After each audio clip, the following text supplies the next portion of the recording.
Bom pessoal, a gente vai começar aqui a primeira parte do vídeo de Geometria Plana 1, tá bom?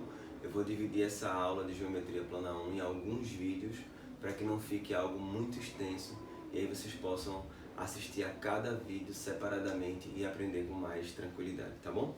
Vamos lá. Então na Geometria Plana eu escolhi esse primeiro tópico para falar, que é com certeza a figura geométrica mais importante de todas, que são os triângulos, né? A base da geometria, ela é formada pelos triângulos. Então a primeira coisa é, eu posso escolher quaisquer três números positivos e eles sempre vão formar um triângulo. Vamos tentar entender isso aqui, porque isso também cai nos vestibulares, apesar de ser um tópico que a gente não dá muita importância, parece ser muito básico, mas isso cai também no Enem, em faculdades particulares, em vestibulares de alta performance, enfim, todo tipo de vestibular, isso é cobrado. Bom, a gente chama de condição de existência, né? Qual é a condição ou quais são as condições necessárias para que exista um triângulo. Eu coloquei aqui dois exemplos, um triângulo com lados medindo 5, 6 e 7, quaisquer unidade, tá? Quaisquer unidades, e outro medindo 4, 9 e 6. Então são triângulos que existem. Isso aqui é um triângulo que a gente chama de triângulo escaleno, tem três lados de medidas diferentes, tem três ângulos diferentes. Aqui também, se você perceber um pouco aqui, esse ângulo ele é um pouco mais aberto, né? Ele mede mais que 90 graus, a gente chama de triângulo obtusângulo. Aqui é um triângulo que os ângulos são todos agudos, é chamado de triângulo acutângulo. Enfim, é uma classificação de cada triângulo. Isso a gente vai listar bem detalhadamente. Mas, por enquanto, eu quero chegar nesse raciocínio de qual é a condição necessária para que exista um triângulo, tá? Isso é muito importante. Bom, eu coloquei um exemplo aqui. Se a gente quiser montar um triângulo com lados medindo 4, o outro 6 e o outro 19, a gente tem que encontrar um problema. Dá para perceber? Esse lado que mede 4 e o outro que mede 6, eles não iriam conseguir fechar para formar esse lado todo de 19. Pode ver que eu coloquei aqui um tracejado para mostrar que você pode variar esses dois lados, eles não vão se encontrar. Então, qual é a condição para que exista um triângulo, tá? Primeiro, a frase que eu vou colocar é essa aqui. Vamos lá. Cada lado deve ser menor que a soma dos outros dois. Então, vou colocar aqui. Cada lado deve ser menor do que a soma dos outros dois. A gente pode resumir isso aqui como a conhecida desigualdade triangular. Qualquer lado do triângulo tem que ser menor do que a soma dos outros dois e, consequentemente, maior que a diferença. Então, isso aqui é o que a gente chama de condição de existência de um triângulo ou desigualdade triangular, tá bom? Eu vou dar um exemplo aqui de um problema que caiu na prova do Enem. É um problema que está na apostila, é o exemplo número 6. Vou fazer agora.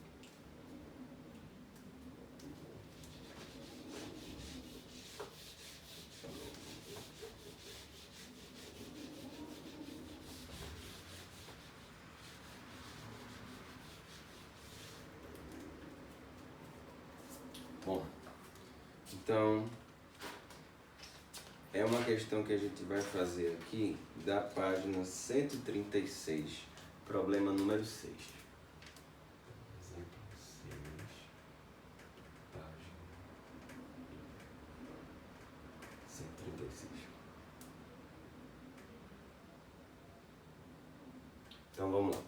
Uma criança deseja criar um triângulo utilizando palitos de fósforo de mesmo comprimento. Cada triângulo será construído com exatamente 17 palitos. Bom, se você vai juntar 17 palitinhos para formar um triângulo, essa informação significa que o perímetro do triângulo é 17, tá bom? O perímetro é 17. Lembrando que esse símbolo aqui, o símbolo de perímetro, é a medida do contorno da figura, tá?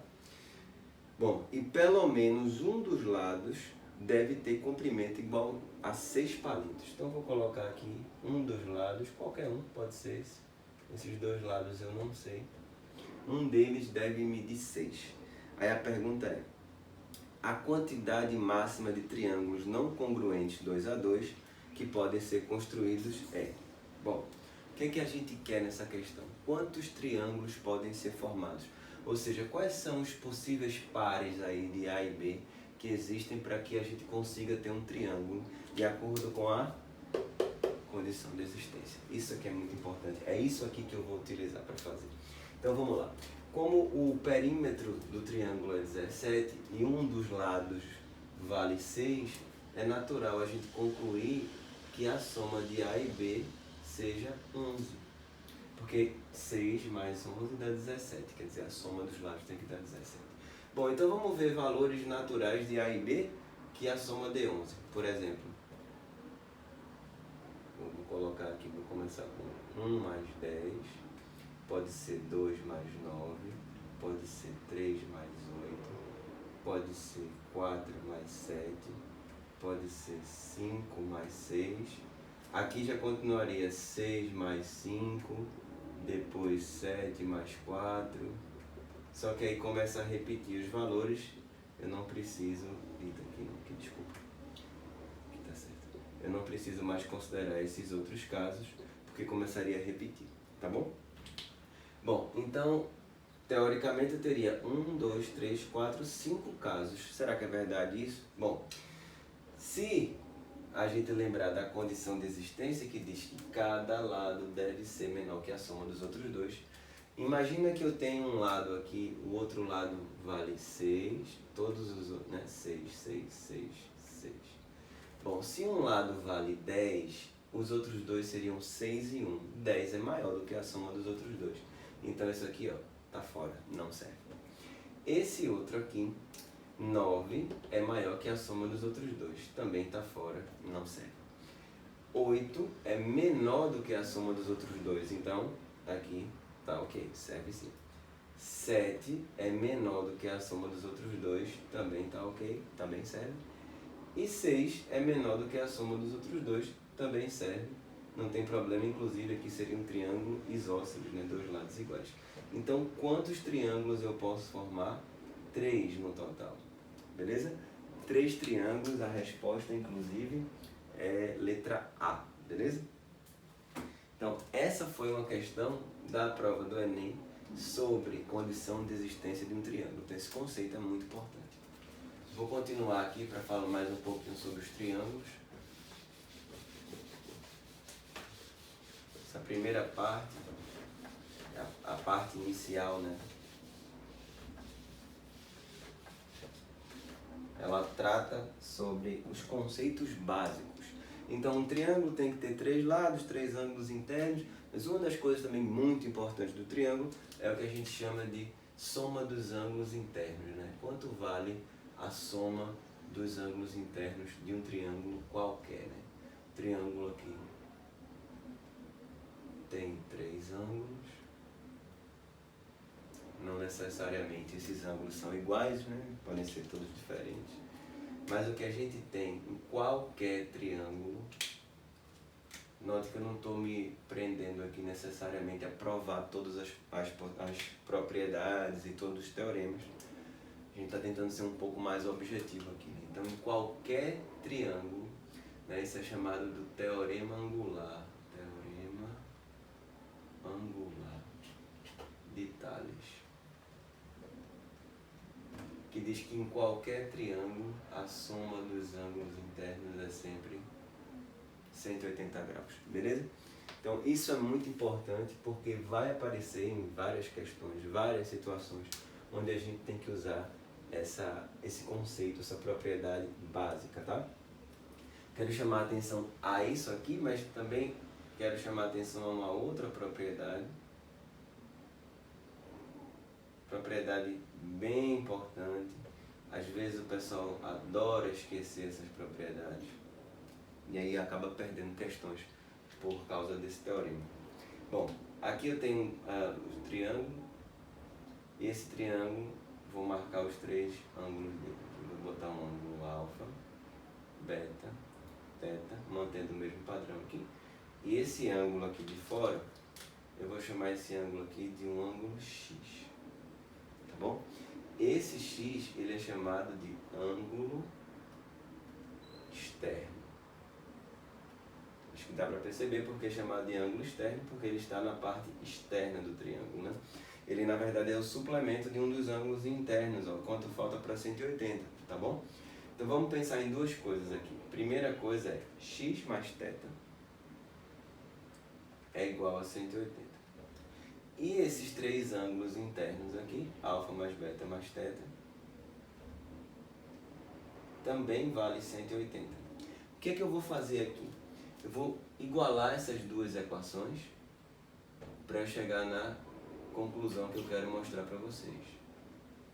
Então dá para cancelar esses dois e aí a gente chega no famoso teorema do ângulo externo. O ângulo externo é a soma dos dois ângulos internos não adjacentes. Quer dizer, tirando o vizinho, né, o ângulo x é a soma dos dois internos do triângulo. Parece uma propriedade bem simples, mas ela tem muita utilidade em questões. Tá? Eu vou fazer agora algumas questões sobre o teorema do ângulo externo e é bastante importante prestar atenção. É uma propriedade fácil de entender, quer dizer, o ângulo externo é a soma dos dois internos, mas a gente tem que pensar que às vezes uma questão está com bastante figura, bastante segmento, as coisas entrelaçadas, isso pode dificultar, tá bom? Mas vamos lá.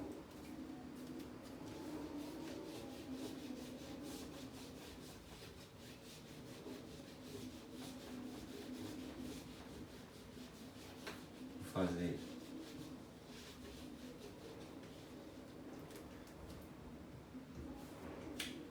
o que eu chamei de, na apostila, de um passeio pelos clássicos, né? Uma propriedade clássica aqui. Eu vou colocar o exemplo 1 da página 133.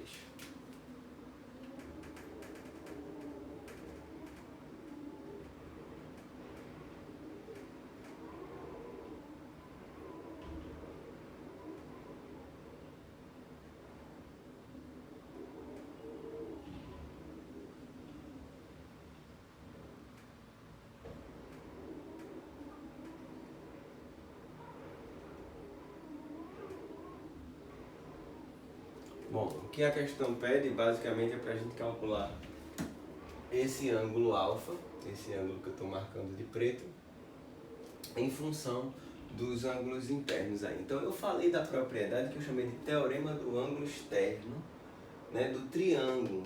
E aí eu coloco um quadrilátero não convexo na figura aqui. Então o que a gente vai fazer quando a gente tem uma figura que a gente não tem muita intimidade? Geralmente é trazer para o seu campo de conhecimento, para o seu campo onde você tem mais habilidade com as figuras. Então, normalmente a gente não tem muita habilidade com um quadrilátero côncavo. A gente tem mais habilidade com quadriláteros convexos ou com triângulos. Então, o que eu vou fazer aqui é pegar essa figura, que aparentemente é complicada, e eu vou dividir em dois triângulos. Vamos lá. Eu vou prolongar aqui esse segmento e vou fechar aqui. E aí eu fico com dois triângulos. Tem esse triângulo mais alto aqui e esse menorzinho. Tá bom? Vou destacar esse ângulo vermelho aqui. E aí a gente vai pensar o seguinte, ó. Aquele ângulo que eu destaquei em vermelho, ele faz parte dessa propriedade aqui, ó. Ele é o ângulo externo desse triângulo aqui. Dá para perceber bem? Esse triângulo tem esse ângulo vermelho como ângulo externo. Então ele vale a soma dos dois internos, não adjacentes. Vale A mais B. E agora vou destacar aqui esse triângulo de azul. Esse azulzinho menor aqui. O ângulo alfa é o ângulo externo do triângulo azul. E ele vale exatamente esse ângulo aqui de baixo mais o vermelhinho. Pode ver, o alfa é o externo do triângulo azul, portanto é a soma dos dois internos não adjacentes. E aí a gente acabou de provar que alfa é A mais B mais C. Falando em termos numéricos, vou dar um exemplo.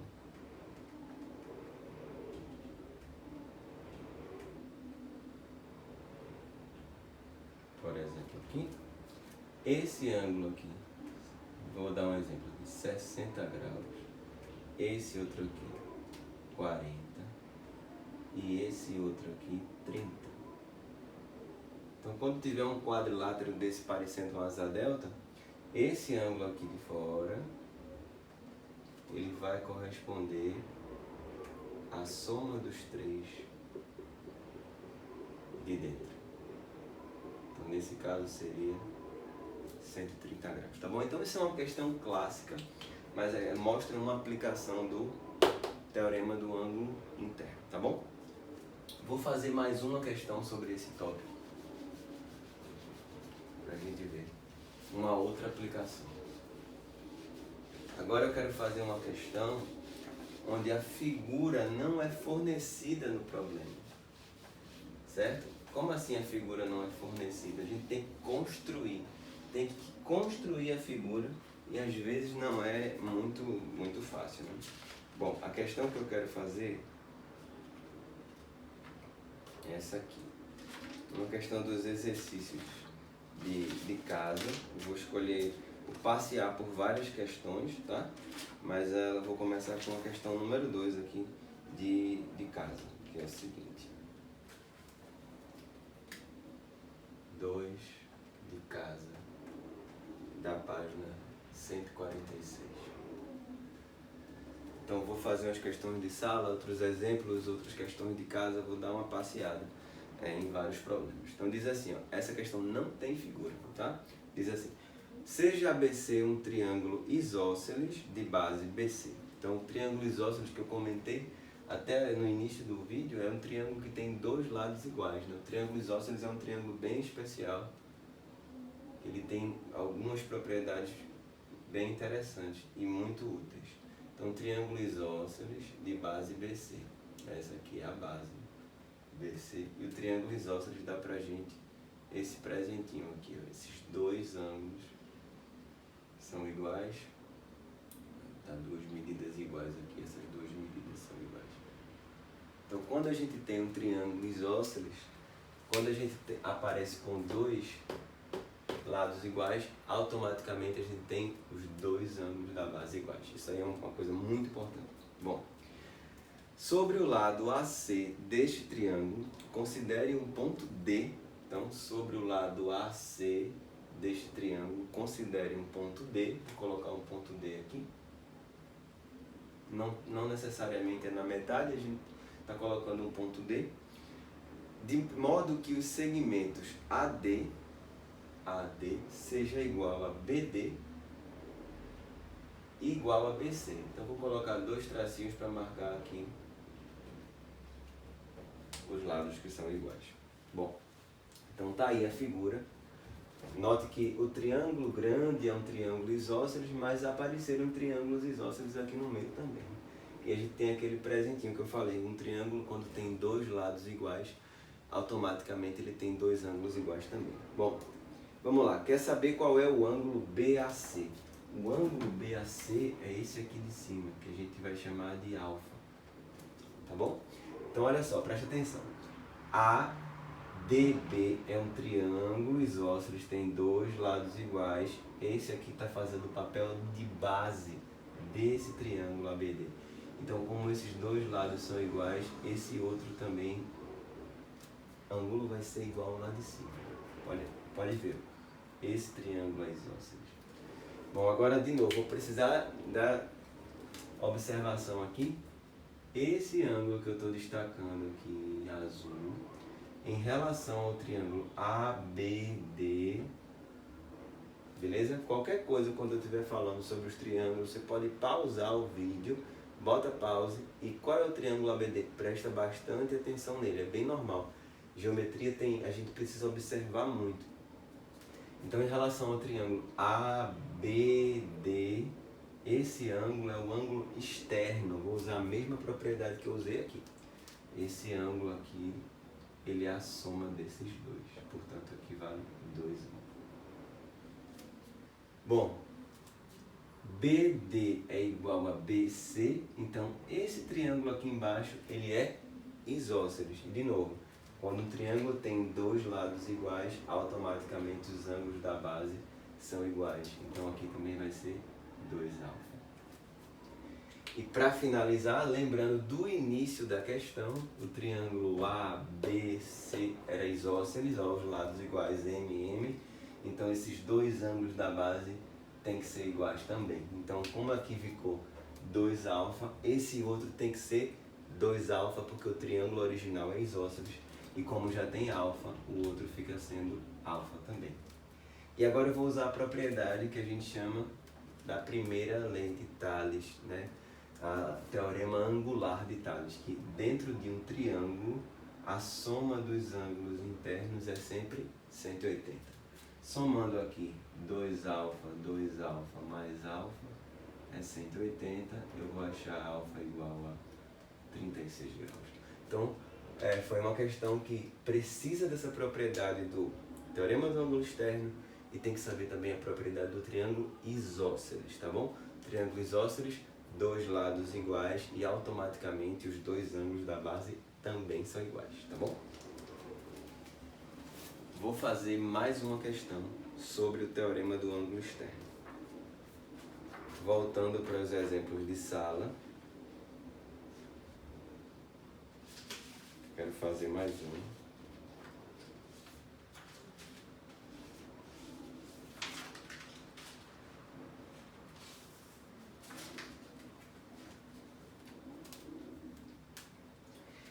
Tem um probleminha aqui sobre o teorema do ângulo externo e tem outro sobre o teorema angular de Thales, tá? Vou fazer os dois. Página 134, o exemplo é o exemplo 3.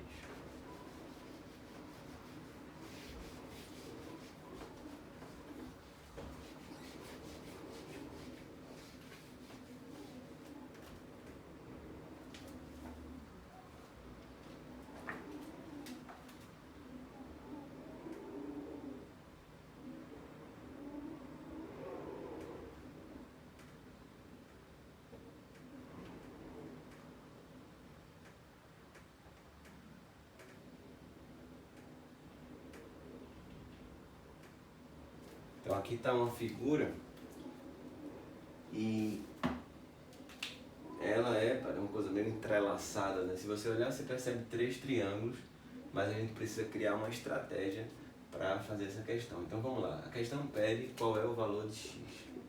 O que a gente sabe é que a soma dos ângulos internos de um triângulo é 180. Só que eu não tenho os 3 ângulos aqui para eu somar e igualar 180 como eu tinha aqui. Aqui eu fiz esses 3 ângulos somados dá 180. Aqui não.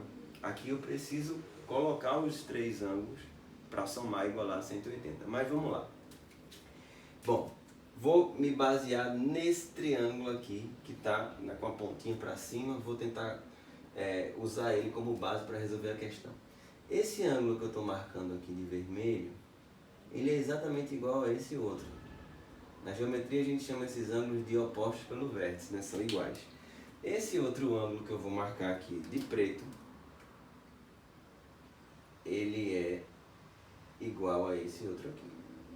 Também pelo mesmo motivo, são opostos pelo vértice. Agora, quanto é que cada um vale? Dá uma olhada. Esse ângulo preto, comparando com esse triângulo aqui do lado, a soma desses 3 tem que dar 180. Só que a soma desses dois dá 8x. Bom, se a soma desses dois aqui dá 8x, esse ângulo preto ele vai ser 180 menos 8x, que é quanto falta para 180. Pensando da mesma forma, nesse outro triângulo, o ângulo vermelho, o 3x e o 4x somados tem que dar 180. Só que aqui já tem 7x. Então, esse que está faltando, o restante, que é igual a esse daqui, vale 180 menos 7x. Então, eu consegui escrever os 3 ângulos aqui em função de uma letra só, de uma única incógnita. Vou somar os 3 ângulos e igualar a 180, né? A soma dos ângulos internos de um triângulo, 180. Então, vai ficar 180 menos 7x mais 180 menos 8x mais 5x igual a 180. Quer dizer, tudo foi aqui nesse triângulo no meio. Dá para fazer alguns cancelamentos. Aqui eu posso cancelar aqui, sem problemas. Aqui menos 7x menos 8x dá menos 15x, mais 5x, 10x. Então eu fico com 10x igual a 180, x igual a 18. Ok. Opa. 180 sobre 10, 18. Então está feita mais uma questão aí sobre o teorema angular. Agora eu vou fazer mais um probleminha sobre o teorema do ângulo externo, que também acaba envolvendo o teorema angular, né? Tá tudo ligado.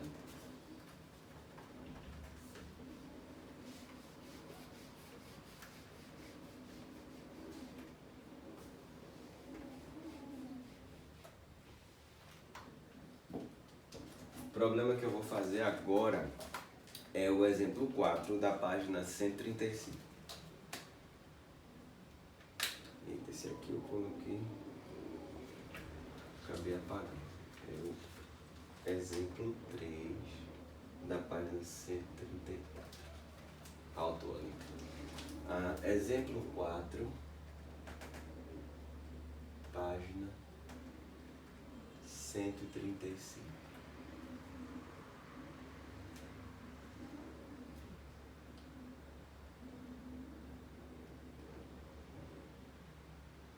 Propriedades, gente, no caso as propriedades que eu vou utilizar são as mesmas. A diferença é que essa questão ela é um pouquinho mais trabalhosa porque tem mais segmentos, mas o raciocínio é igual.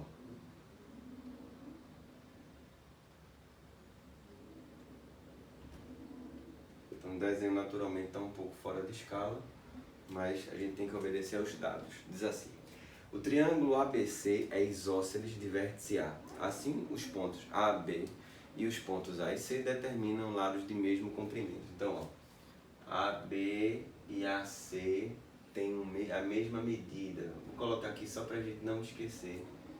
Medida MM. Para que serve isso? Para lembrar que esse ângulo aqui é igual a esse todo. Vamos guardar isso aqui que eu vou usar no final da questão. Bom, aí ele diz assim: toma-se o ponto E sobre o lado AB e os pontos D e F sobre o lado AC, de forma que os segmentos BC, BD, DE, EF e FA tenham todos o mesmo comprimento. Então, BC, BD, DE, EF e FA, todos eles têm o mesmo comprimento. Por isso eu marquei com 2 tracinhos, tá bom? Aí ele diz assim: determine em graus a medida do ângulo alfa relativo ao vértice A. Então, o vértice A é aqui, ângulo alfa. E eu vou começar com aquela história do triângulo isósceles. Parece um pouco com a questão da outra página, só que ela era um pouco menor. Essa aqui aparece mais, a gente vai usar o teorema do ângulo externo mais vezes, mas o princípio é o mesmo. Então vamos lá. Primeiro, cada coisa que eu falar, eu vou falar dos triângulos. Não entendeu, não visualizou, quando eu falar, pausa o vídeo e tenta enxergar bem direitinho, tá bom? Triângulo AFE tem 2 lados iguais, logo ele é um triângulo isósceles, acaba tendo 2 ângulos iguais também, que são esses dois. Bom, seguindo aquela propriedade do teorema do ângulo externo, eu vou destacar aqui de azul, passar um pouquinho aqui para a gente entender. Esse ângulo azul, ele é o ângulo externo do triângulo AEF, vale alfa mais alfa, ou seja, 2 alfa. Outra coisa, triângulo FED também é isósceles. Eu vou ganhar o ângulo 2 alfa aqui também, são iguais. Agora, vamos lá, um pouquinho mais complicado. Esse ângulo preto que eu marquei, ele é o externo de AED. Cuidado, ele não é 4 alfa, tá? Ele é o externo de AED, portanto ele vale, ó, 2 alfa mais alfa. Ele é o externo daqui, então ele vale 3 alfa. Como esses dois lados são iguais, então aqui também vai ser 3 alfa. Seguindo o mesmo raciocínio, vamos para o último. Esse aqui, vou pintar ele de preto. esse ângulo que eu estou pintando de preto, ele é o externo de ACD de dado. ACD, ele vale 3 alfa mais alfa, então ele vale 4 alfa. Como CD é igual a CB, esses dois lados são iguais, portanto aqui vai ser 4 alfa também. E teve uma coisa que eu falei, vamos guardar uma informação que eu vou usar no fim da questão. O triângulo inicial ABC, ele era um triângulo isósceles, portanto esses dois ângulos aqui eram iguais. Então como aqui vale 4 alfa, esse ângulo todo vale também 4 alfa. Portanto, esse pedacinho vale alfa. E aí eu vou usar esse triângulo aqui para finalizar a minha questão. Eu vou somar 4 alfa mais 4 alfa mais alfa igual a 180. Vou achar alfa igual a 20 graus. Tá bom? Resolvida essa questão. Pode assistir, pode voltar, ver novamente, né? Porque é uma questão um pouquinho mais complicada, mas eu usei basicamente dois princípios: o teorema do ângulo externo e o conceito de triângulo isósceles. Inclusive eu quero chamar a atenção para o triângulo isósceles, vai ser a última parte desse vídeo, tá bom? A última parte desse vídeo eu vou fazer só um resuminho final sobre o triângulo isósceles, que é um triângulo muito importante. Então, para a gente finalizar essa primeira parte,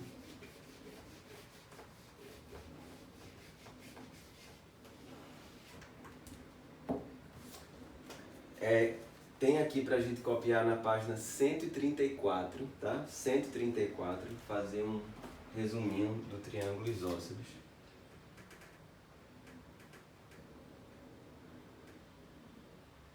Primeira propriedade, no triângulo isósceles,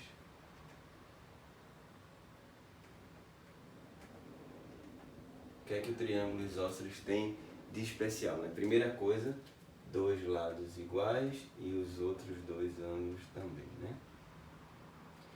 Alfa e alfa, tá bom? Consequentemente, esse aqui de cima, esse vermelhinho, ele vale 180 menos 2 alfa. Beleza? Então, primeira coisa do triângulo isósceles. Segunda, isso não acontece em qualquer triângulo, tá? Só o triângulo isósceles tem essa propriedade, que é a seguinte: você tem os dois ângulos iguais aqui. Muitas questões a gente precisa traçar uma altura. No triângulo isósceles, a altura do triângulo divide o lado aqui ao meio em dois pedacinhos aqui, MM, tá? Dois pedacinhos iguais. E também divide aqui o ângulo ao meio. Então, nesse caso do triângulo isósceles especificamente, o que acontece? Você tem a possibilidade de traçar uma altura e ela fazer um papel triplo. Ela faz o papel de mediana, divide o lado ao meio, e faz um papel também de bissetriz interna, tá bom? Então, no triângulo isósceles a gente tem essa propriedade. Os dois lados iguais, os dois ângulos também. Desculpa, teta não, para não confundir o mesmo alfa e alfa. Os dois lados iguais, os dois ângulos também, e a altura divide o lado ao meio e divide o ângulo também ao meio. Isso é uma propriedade exclusiva do triângulo isósceles. E vou falar mais um, rapidamente. Caso a gente tenha um triângulo isósceles, às vezes a gente tem uma informação sobre os lados do triângulo isósceles. Então, como a gente encontra, por exemplo, a área, vou dar um exemplo aqui de um triângulo isósceles que tem essas medidas: 13, 13 e essa toda aqui vale 10. Como é que eu iria calcular, por exemplo, a área desse triângulo? Para calcular a área do triângulo existem várias formas, várias. A gente vai aprender, inclusive, todas elas. Mas a primeira, a mais importante, a mais clássica, a mais antiga provavelmente, é metade do produto da base pela altura. Eu preciso da altura do triângulo. Então, como o triângulo isósceles, né, tem a propriedade de altura também divide o lado ao meio, Quando você precisar, isso aqui é uma dica importante, quando você precisar calcular a altura do triângulo isósceles, você traça a altura e faz o teorema de Pitágoras aqui. Com esse pedacinho vai ser 5. Então ficaria h ao quadrado mais 5 ao quadrado igual a 13 ao quadrado. E dá 169 menos 25, que é 144. E a gente iria achar a altura igual a 12. E aí com a altura eu posso encontrar a área, beleza? Então são 3 coisinhas, né? 2 propriedades básicas e aqui uma orientação de como a gente pode proceder em algumas questões sobre o triângulo isósceles especificamente, beleza? Então até o próximo vídeo.